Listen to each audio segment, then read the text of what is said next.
Okay, so we are going to try to figure out how to get a grid on an image using the Chromebook. So the first thing I'm going to do is I'm going to do a search for the type of animal that I want to use in my drawing. I'm going to just type in lion to see what comes up. And then along the search tab here, you can click on images. Now this gives you a variety of options within the lion. Maybe you want a roaring lion or a snarling lion or an angry lion or a cub lion.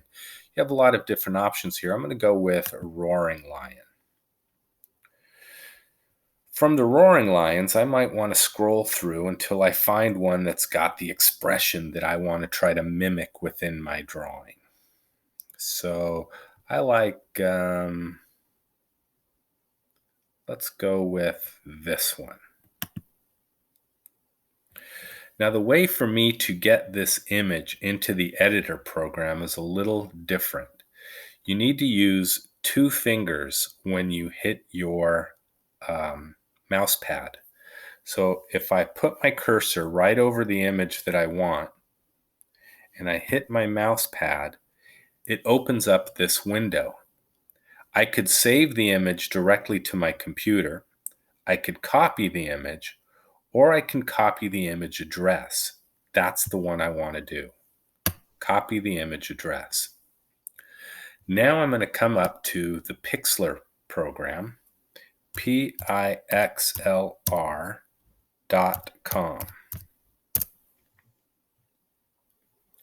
I want to open the advanced version of this program. I don't need to log in or create an account or anything. From here, I want to open the image of the lion that I just located. But I can't open it unless I had downloaded it to my computer. But one of the other options is to load the URL. Since I just copied the URL, that's the one I'm going to click on. Now I put my cursor in that bar, and again, using two fingers, I tap my mouse pad. And it gives me the option to paste that URL that I just copied.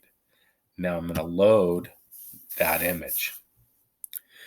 It might be easier for you to work on this image without the color.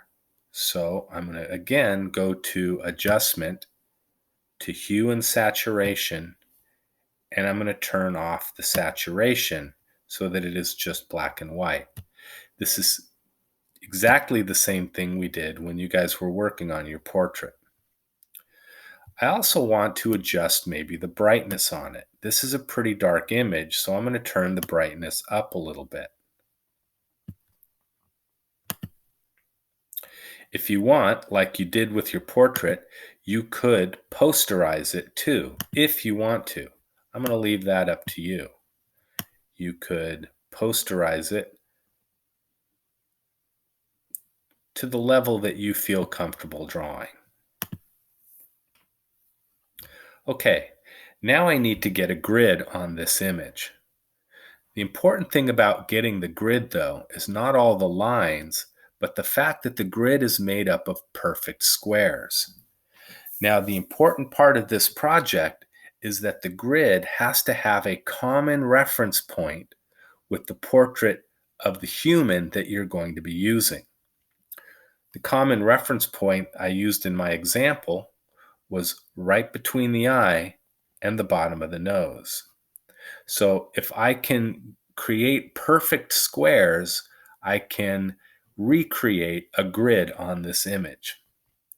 Over on the left, I'm going to select my shape tool. I'm going to select the rectangle tool at the top, keep the opacity at 100%. I would recommend you turning the pen stroke down to maybe 2 so that you don't have a thick line. I'm going to leave it at 5 just so you can see what I'm doing much easier. The fill, if you want, should be turned off. You can select a different color down here where the two circles are. You might want to do red or yellow, might be good, or green. How about green? Okay, so I'm going to start by finding my first reference point right between the eyes. Now I'm going to use one finger to press the shift button on my keyboard, and I'm going to hold that down. I'm going to use the thumb on my other hand to press down on the left bottom corner of my mouse pad. And while that's pressed, I'm going to use my index finger to drag a square right to my second reference point, the bottom of the nose.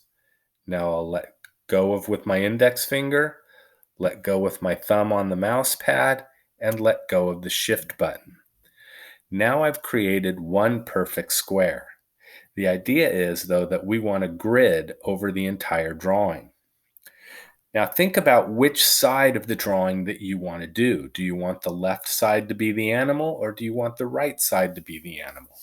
You only have to put the squares in on the area that you're going to be drawing. Bring it to one of the corners of the square.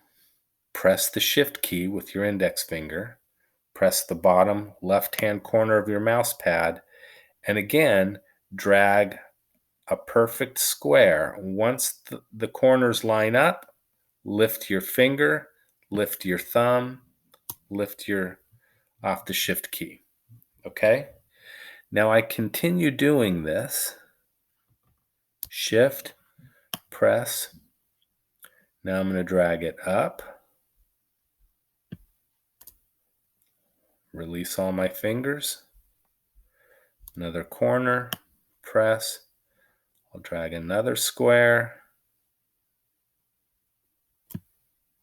Oops. I'm going to click Edit Undo because I lifted my finger off the Shift button before I lifted my fingers off the mouse pad.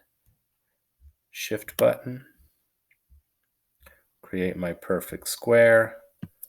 Off the mouse pad first, then release the Shift button. And I continue doing this until I've got all of my squares across this image.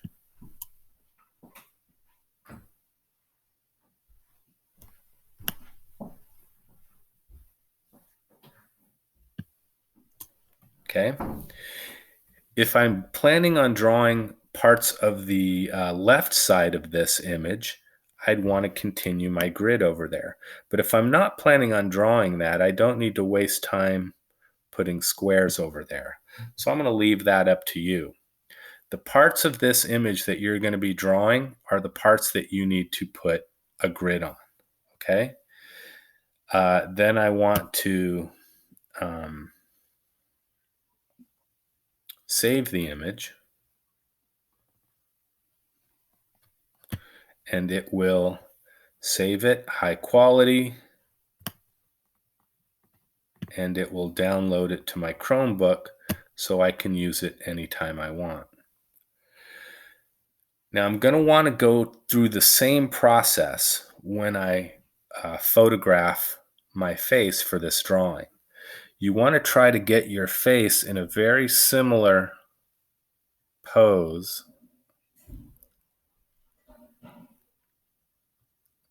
and then take the picture.